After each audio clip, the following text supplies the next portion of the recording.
Hello. Welcome. I'm Sharon Martin. Welcome to the Charleston Jung Society meeting.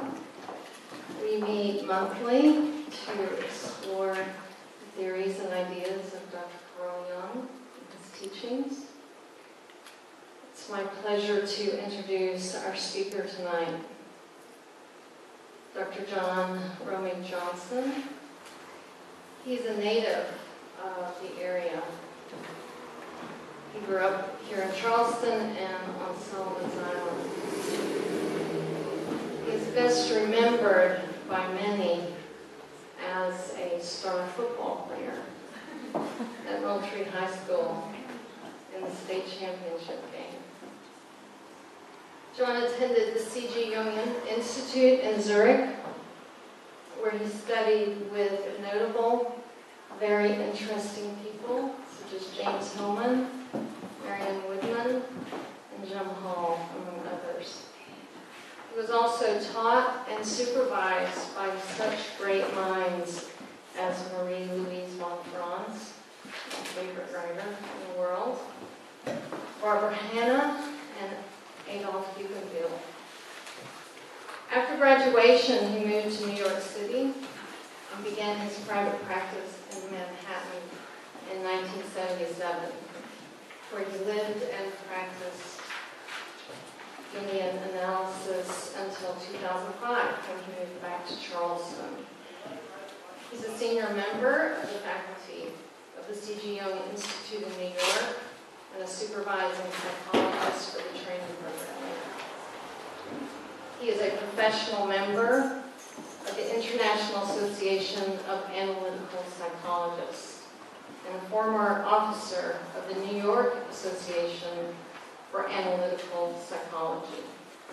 He also happens to be a pastoral counselor and has a PhD with distinction in psychiatry and religion, as well as a Master's of Divinity. He has been a tenured professor of pastoral theology at 2 seminaries, as well as an adjunct professor at 4 other seminaries and universities. He's been a pastor of several churches, and he is the author of a number of articles and reviews on marriage and family issues, physical disability, and pastoral care concerns. Some of these I have had the opportunity to read and appreciate.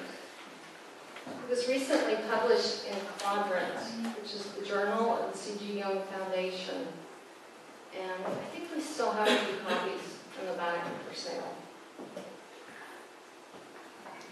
It is evident that his wisdom and knowledge come from a keen intellect, wide experience, diligent study, and a pure delight in learning. I personally have observed that his insight also comes from a great, generous heart and a love for Dr. Jung's genius and his theory. He is a father and a grandfather and is married to the lovely Nicole Watts, who is our very own treasurer here at CJS. I am honored to say that he is a dear friend of mine, and we are most fortunate to have him back here in Charleston. So please join me in welcoming Dr. John Johnson.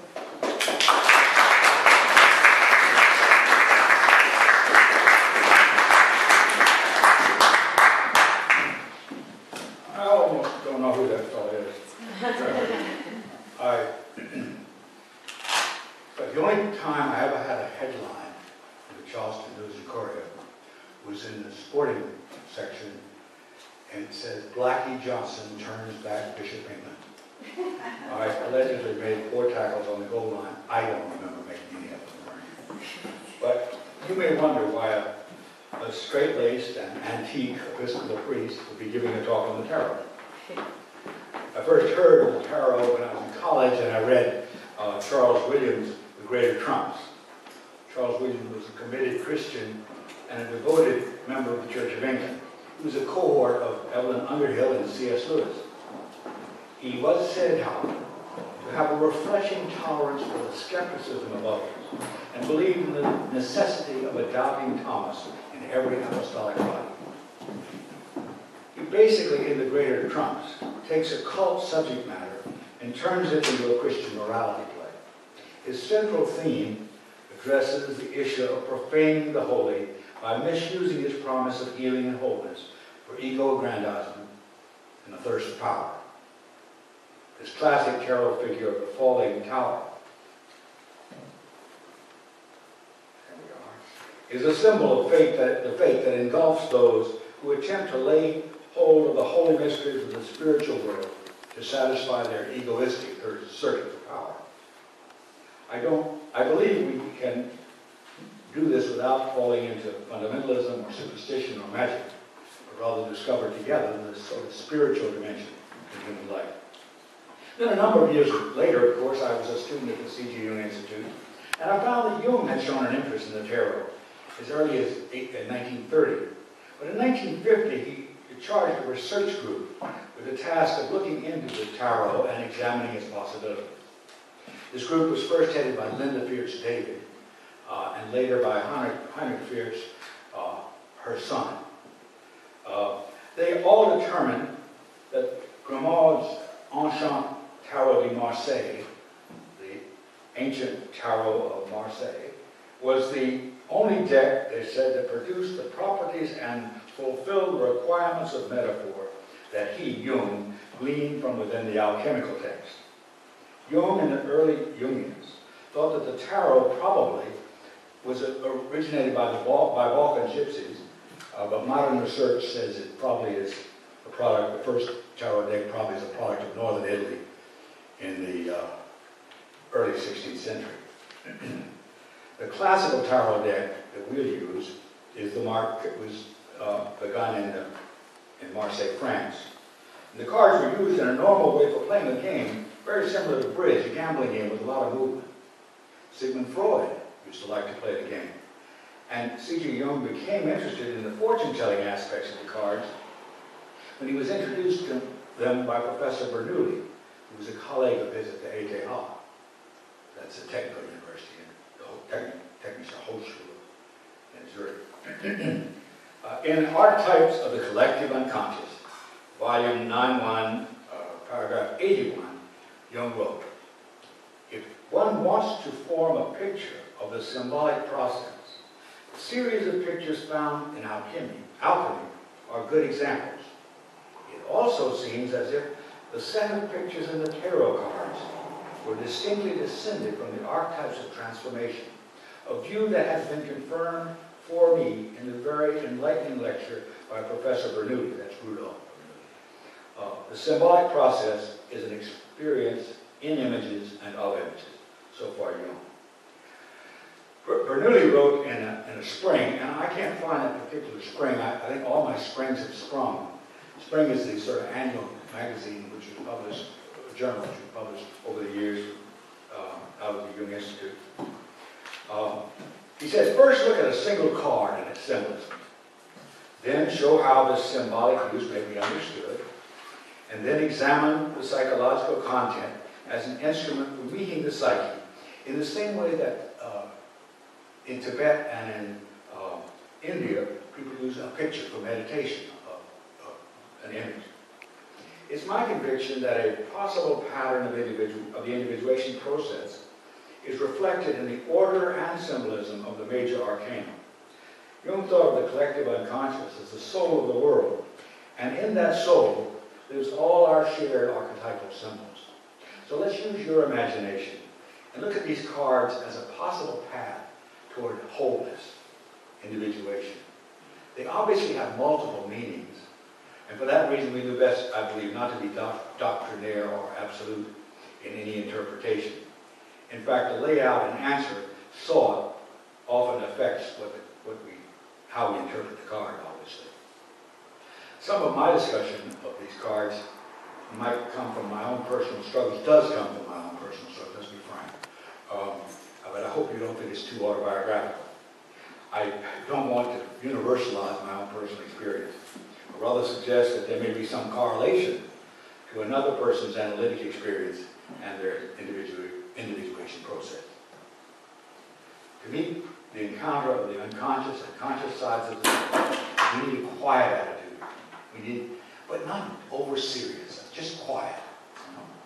My experience has been that many people who've lost a sense of the spiritual or replaced it with superstition. I say, let your imagination look at these cards together. Look at these cards and in order as a possible path of individuation. First card, the Baffeleur. The first card is the magician. He has in his right hand a golden ball and in his left hand a wand. Look at the picture closely. His hat makes an 8 or an infinity symbol. The magician is ready to manipulate the basic elements that are present before him on the table. He's a gambler. He's the man who plays the game. He must come with an attitude to the cards that it doesn't just come out of books. If you come to psychological development, there must be a psychic principle and a concern to become conscious. If you prefer to live life without being conscious, you just live in nature. A general principle is that when you look at a single detail on the card, use it as you would amplifying a dream, amplification of a dream. For example, the dice represent the gambling aspect, the hermetic statement and motif. The knife symbolizes a conscious aspect of thinking that destroys the unconscious unity of the world, the paradise of unconsciousness.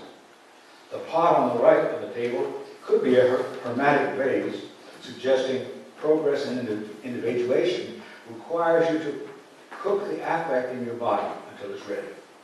The red cup represents the way of feeling, and the sheath on the knife, or the knife, suggests only using the knife when it's necessary and otherwise protected. The coin is to toss, the yellow pot is intuition, the witch's wand is in the left hand, the unconscious side. The magic wand is in the hand to deal with the projections and actions as one would an analysis in the interpretation of dreams. The image suggests we must do something to contact the unconscious directly, to mediate between consciousness and unconsciousness. Hermes is present as the gambling factor. If this reality, this image, this first card is present, then there may be a psychological development that starts with the second card. The second card is the first card in the first quaternity. I see these as 5 quaternities, with the magician outside of that and the fool outside of it, standing at the edges of it. First card is the High Priestess. She's a sitting priestess wearing a veil, and on her knees is a book, and the book is open. And she stands, I think, as an introduction to the inner world. La Papez, or the Popus. In Spain, she's called, they use those 2 cards as Jove and Joan, Popus, so as not to be heretical. But clearly, she's a holy woman. The situation announced by this card is marked by a certain uneasiness. You know, how beginning analysis starts. The feeling that something in the unconscious has been constellated but without specific content yet. It's like the hidden mother of the unconscious begins to influence the individual.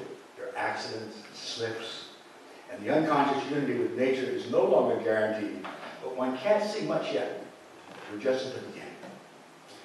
The third card is the Empress. She appears with wings on the back, as you can see, and an eagle on a shield, and in the left hand is a scepter. She wears an elaborate crown. The eagle is a symbol of soul and life. The Empress, is the archetype of the mother, the ultimate creator. Everything in nature is her own creation. The third card, and the second in the first quaternity, suggests that the Empress also represents anima-like ideas that intrude into consciousness. Then suddenly one is fascinated by archetypal ideas. This happens very early in analysis, as you might imagine.